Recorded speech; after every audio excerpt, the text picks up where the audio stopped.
I'm Garland Thompson, Media and Program Manager for the Salinas Public Library. These interviews are presented as part of Salinas Stories. The interviews are as recorded and do not necessarily represent the views of the City of Salinas or the Salinas Public Library. For further information, see the City of Salinas Disclosure and Use Policy.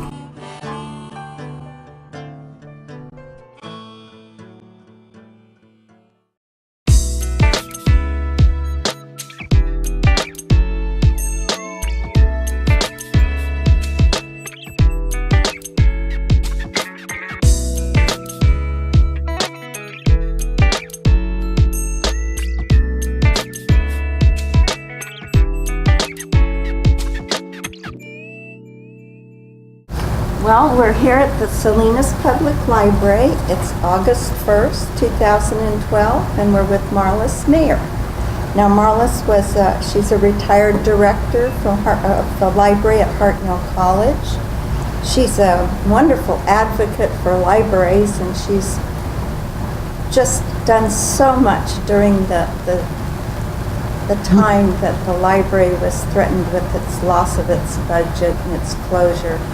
She was just a tireless. Here with her to find out a little bit about, I think the first thing I'd like to know is how you got to Salinas. Well, I was working at the library up in Humboldt County, the Community College Library, College of the Redwoods, and the director of the Hartnell Library came through visiting on a sabbatical. And she wanted to see how different community colleges were dealing with and organizing their media. And so we had lunch together and talked quite a bit, and I really enjoyed her attitude and philosophy on libraries. And so when a job announcement came through, one that they send to all the community colleges and so forth, I said, that might be an interesting one to pursue. I really liked the director down there, and I really would like to be considered for that. So I applied, and she remembered me, and she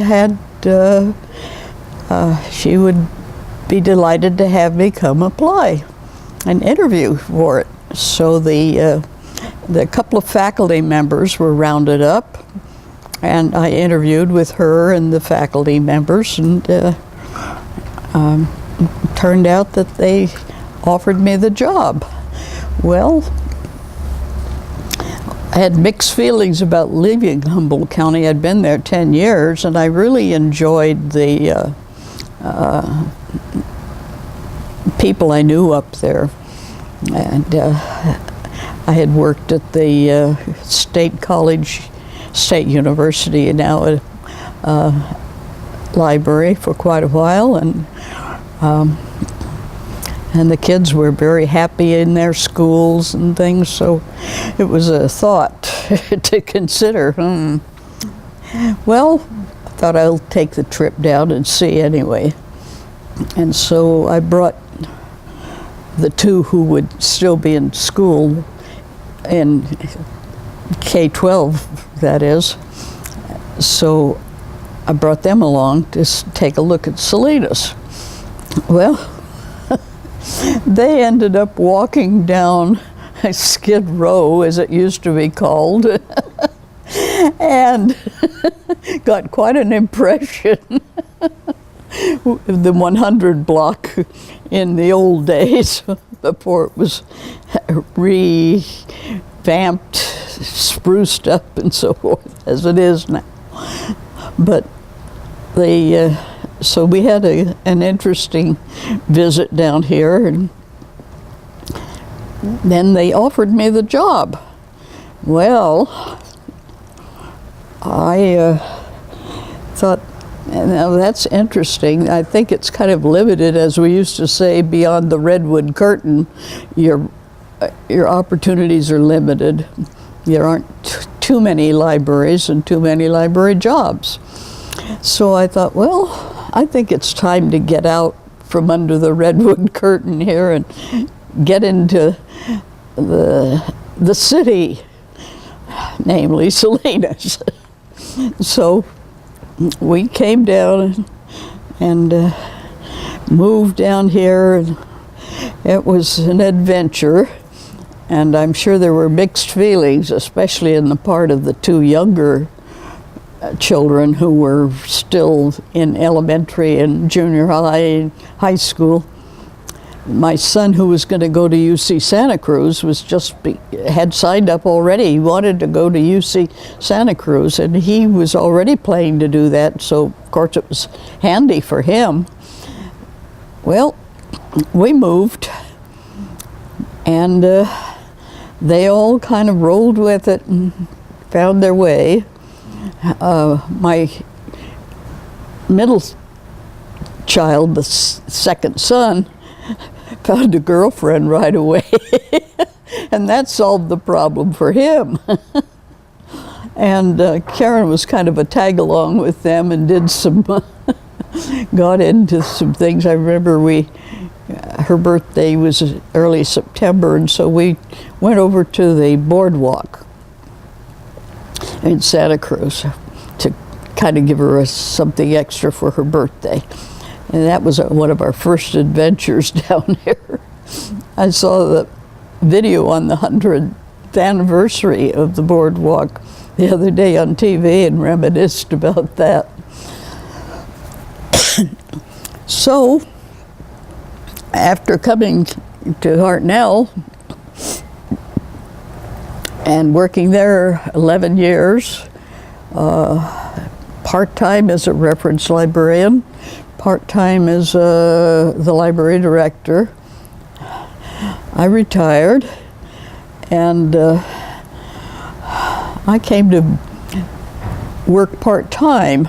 John Gross was the library director here, and he was eager to have some substitutes, and at that time the city let them use salary savings, that is money from vacancies that hadn't been filled. The library or the department, whichever section of the city, could use it for substitute pay. So they let me be a substitute at, I went to all three libraries that way and got acquainted with all three of them and really enjoyed that. So that was the beginning of my library connection with Salinas Public Library. What follows is history. Oh, I know. It was, but you were right there along with us in our pain. Yeah. You told us Yeah, when we had all the, they were ready to close the libraries. And I remember when we had the state librarian come in a big meeting over at, was it Mount Madonna Church, or it was one of the Catholic churches, a big Catholic church. And we had a big meeting there and had the state librarian, and everybody was concerned about Salinas. What are you going to do about Salinas? They're going to close their library, and John Steinbeck was born there. So. Oh, I know. We had people from Europe. Oh yeah. And all across the United States. Oh yeah. It created a big furor. Yeah. I remember. And then I guess. I don't know if people nowadays remember or realize that at all, that there was a time when they were going to close the libraries. Anything to do with libraries. That costs money. We don't have money. Well, I know you were right there supporting us. I've got this article that appeared in the Californian in February of 2005, and it's called Clear Up Library Misinformation. And so you were talking about the tax measure that you were going to put up, and you know, the benefits of having libraries in a community. I take it you still support the library. Oh yes. Oh yes. I try to make it to the Measure V meetings, so. Do you? You still go? And that's an important part part of it all, because the libraries are supported by Measure V. And if Measure V goes away, you know, there's no money for the libraries. We have to go fight to be in the general fund. And of course, police and fire will be stressing their importance. And Oh, of course. Well, I know I heard that, Maria said you worked pretty closely with Mayor Donahue. Of course, this was before, and the chamber, when they were yeah, working to get Measure V passed. And so you attended a lot of those meetings, and I think what impressed me a lot was how many people in the community came out. Do you remember any of the groups that were involved? I think COPA was involved, and the chamber was involved. and of course, Friends of the Library was spearheading a lot of that too. Oh, were they? Yeah, Were you a member then? Were you working with the Friends on that? yeah, The Friends of the Salinas Public Library, that right. Well, I know it was, did you actually go out and talk to voters, go door to door? Oh, yes. Did you? I walked precincts. Did you? Yes, I did. I remember going to the doors, and people, that really is important, because they like that contact, that somebody really is behind this, a person cares and is out talking to us about this. What areas in Salinas did you go out in, or did you pretty much do all of them? I worked an area, of course we had this all divided up and assigned. I worked an area that was kind of just this side, that is the east side of Davis, from Davis down toward the library, that section of town, that residential area, yeah. Did you go out by yourself? Oh yeah. Did you really? Sometimes there was somebody with me, but a lot of times I just went on my own if there wasn't somebody to go, so. And That was sure an incredible moment when they actually, when the residents of Salinas actually passed oh, the measure. wasn't it something? How did you feel after all that work that you put into it? I know, I was just, I couldn't believe it. I was just thrilled. Actually had Yeah, voted it to tax themselves and yeah. keep their libraries open. And you were such a big part of that. Well, we have to be willing to work for them if you believe in them. And So- you do. Yeah, What got you to go into libraries?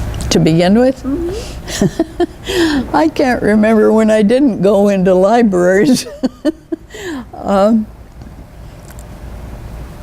During the Depression years, my family moved around a lot. Arizona, Washington, Southern California. We kind of ended up in Southern California, mostly in El Monte. And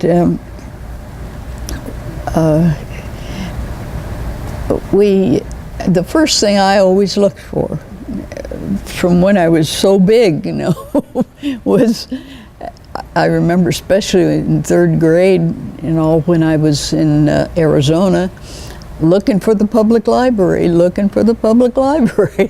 First thing, I don't think my mother was pushing me. She was a teacher, but I don't think she pushed me to do that. I think that was my own thing, and I was on that. And I'd drag my sister, who was younger, of course, with me sometimes too. And sometimes I just be off on my own and find the library. So I remember one place later when I was married and had a toddler, I guess he was still. He was still in a crib, actually, and my older son, and I thought that was the most wonderful place.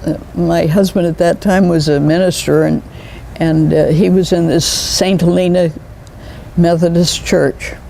And so the parsonage was right across from the library. And so that was just ideal, because with this little toddler, I could leave him in a playpen and dash across the street and go to the library. So that was one of the better places to live for me. And So it was just a natural progression?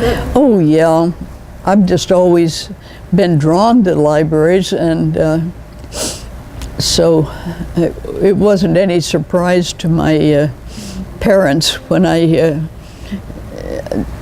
decided I was going to go to library school at all. Where'd you go? University of Washington. Oh, Yeah. That was a trip from Humboldt County. We used to take the kids. There were 3 kids and a dog. And the 3 kids, the dog, and the typewriter, and I, and all went in this car up, which we packed to the gills, and went up to Seattle. We found a place to rent. There was a housing bureau on campus, and so, especially for summers, there were often faculty houses for rent and so forth. And so I'd find a place to rent, usually after we got there, and we'd stay there for the summer and come back, and then go back the next summer. So for 3 summers, I worked on my library degree that way. And I remember one summer we came back with not only kids, same 3 kids, and the typewriter, and the dog, and puppies. So we had a carload. But somehow all those things we got through, and I got through library school, and I actually had a lead at Humboldt State. They had lined up a job for me. I had worked there as a library assistant, and so they were cheering me on and helping me have the summers free to go to school, which was fine with them because they had less work then anyway. So I was lined up to do the California documents at Humboldt State, and somehow that got changed. You remember how, Karen? I don't know exactly what happened, but I think the job at Humboldt at Hartnell came up. Why don't you tell them a little bit about all the libraries you've seen all around the world? Oh, she says how they ended up, the kids, anytime we'd go through a town, I'd say, "Oh, there's the library, let's go look." And they kind of said, "Oh no, not another library." But I did a lot of traveling to get the degree and back and forth, and so that was interesting time. And the kids all helped, they all pitched in. They knew what they were supposed to do. They were supposed to go to swim lessons at 9 o'clock, catch the bus, and Seattle has a wonderful bus system, so they could catch the bus and get over to the Y for swim lessons. Then they could go over to the campus. There was a drama thing for kids over on the campus. Okay, now you catch the bus at that time, and you go to that class, and you do this, and you take swim lessons, and you go to that Bible school next door. I don't care what church it is, just it's a place for you to be. So. Well, you persevered, and you certainly have been a great asset to us here at the Salinas Public Library. Yeah. All that experience and your support. I mean. Yeah. One of my first library jobs was before my older son was born, and we were in Fairfield, Suisun area, and the little branch of the county library that was there, the county didn't pay much attention to it. It was tiny, and they didn't care much what was going on. So I went in and talked with the librarian there a lot, and she said, "How would you like to fill in? I'm going to be on vacation next week." I said, "Oh, sure, I'll take it. I'll help you." So that was kind of one of my first library jobs. I had fun. Well, it's been quite a career. Yeah, You have had quite a career. You went into reference, yeah, then you became a director, and then you helped save our library. So I would yeah. say you really, Of course, my love of libraries continued, so I was a natural volunteer in the Army out there to fight for the libraries. So, well, I think we've probably should close up. I'm so glad that you could come here today because we just. Mary Jean, can we ask? I had a thought. Oh, sure, go ahead. Could Marlys, you've seen so many different libraries, going from when you were just a child in the Depression on up to the present day. What do you think about how where libraries were, where they've come, where they, how they've changed? Do you want to speak about anything like that? well, the libraries, I first found my way to as a child,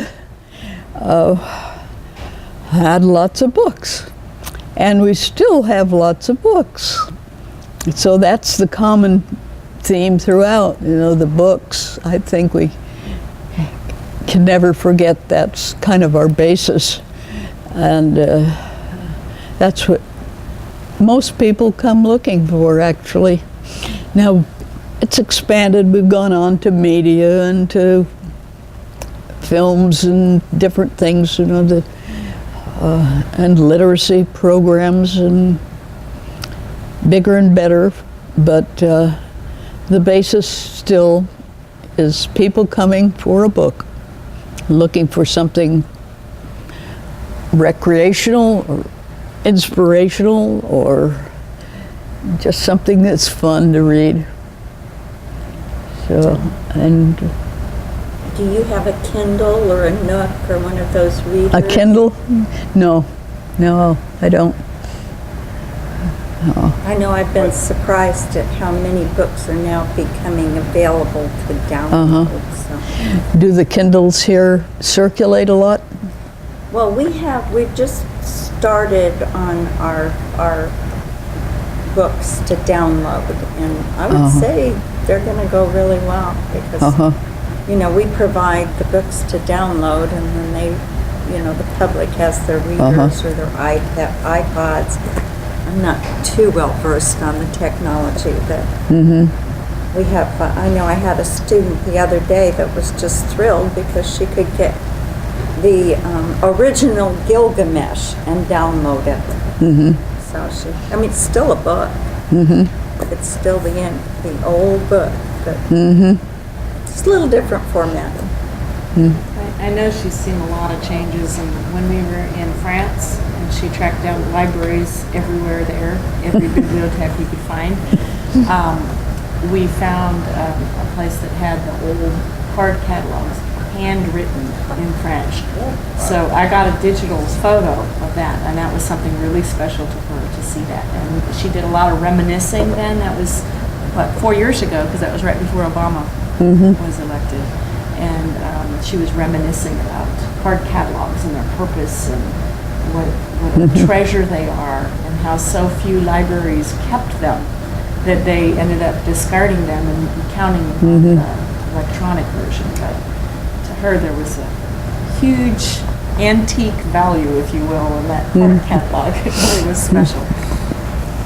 I think it was one of the LA libraries, either county or city, that Elizabeth knows about, where they put all the card catalog cards that they had pulled out and were discarding, put them down the elevator, sides of the elevator. So as the elevator went up and down, you saw these. Well, we still have people come in that would really like to have a card catalog. Yeah, they ask, where's your card catalog? You still have it right there. Well, that's, Yeah. we have a form, yeah. You want the Californian? That's it. How do you feel about ebooks?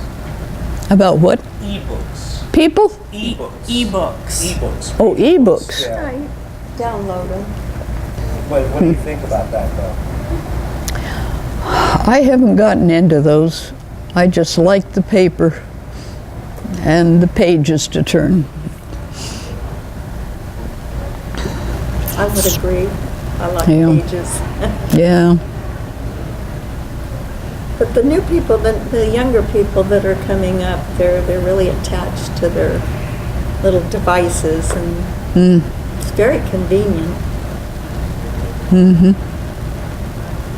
Do you think libraries have changed for the better? Have changed for the better? Do you think? Well, I think so, yeah. They've kind of kept up with the media and the different types of formats of things. And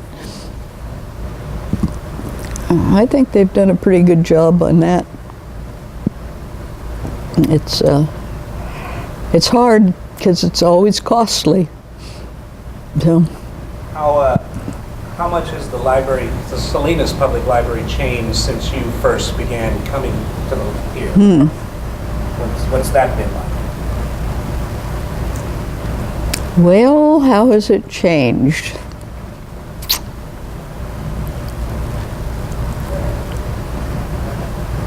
I don't know. Some of this just evolves and you don't recognize what's happened to you. But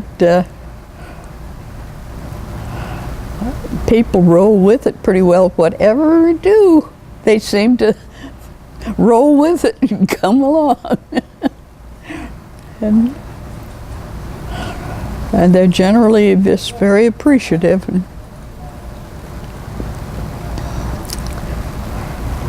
That's true. People are very appreciative. They're very happy to have the library. So Yes.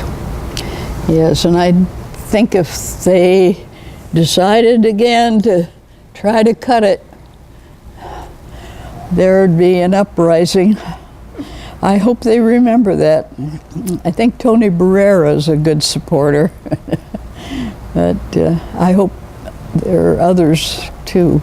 Jill is always on the council and a good supporter of libraries, and Sergio. And Sergio, he's the one I remember. Sergio really knows what it means to the people in East Salinas. And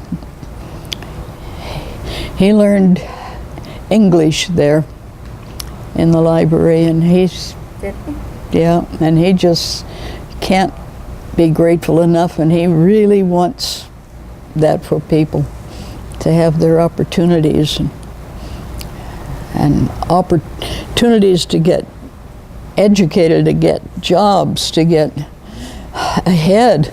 And libraries are critical to that. Well, I know it makes me feel good, and it must make you feel good when you see us when we're open and the library is so full of people. Mm-hmm. That's one of the best scenes. Yeah, And I must say, a full library. you were very instrumental in that, so we are very appreciative of your efforts. Marlys, how do you feel about the new Cesar Chavez Library that's being built? About the what? The new Cesar Chavez Library that's being built? The new one? Yeah, the renovation. Oh, I think that's going to be tremendous. That's going to be great. From what I hear, though, the places where they've had these interim branches want to keep those too. So they may end up having many branches. I don't know how they're gonna handle that problem. Don't take that away from us now. That's a problem. So, I'm so glad you could be here with us today. Is there anything else you'd like to share with us, or tell the people of the future?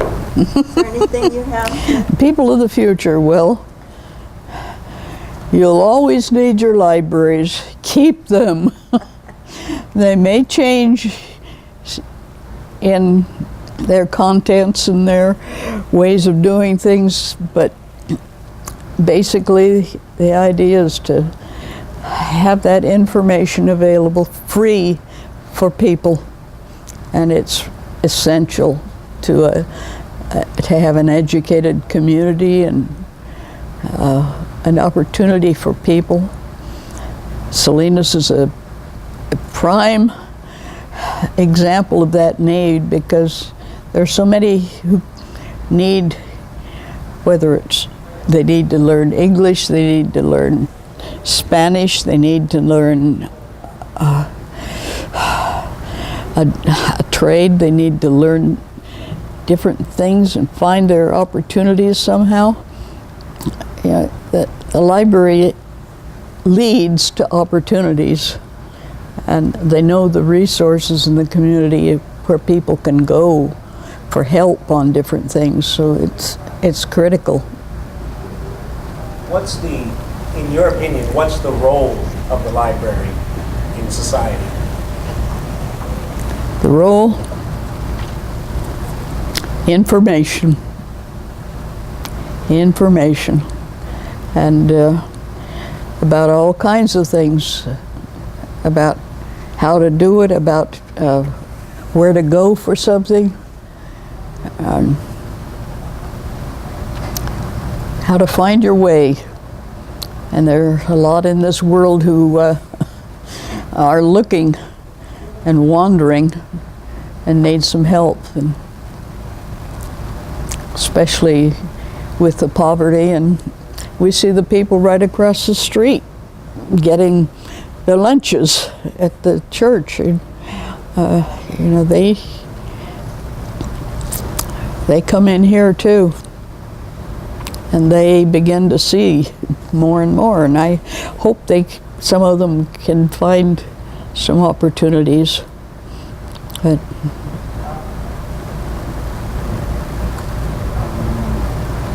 anything else you think of?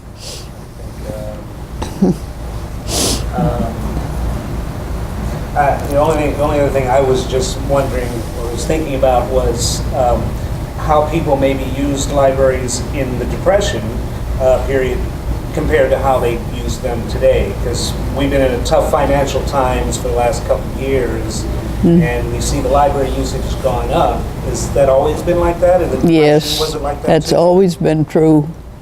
In tight times, people come to the library because they want to find trading opportunities, they want to find job opportunities, and there are different resources here for that. So Thank you so much, Marlys. you're welcome. It's been a great pleasure. Well, libraries are my love, so I'm glad to help in any way. Well, I really have appreciated all the work that you've done over the years, and coming in to interview now. I Well, really appreciate it. You're very welcome. Thank you. Any final things you want to say, or that's it? No,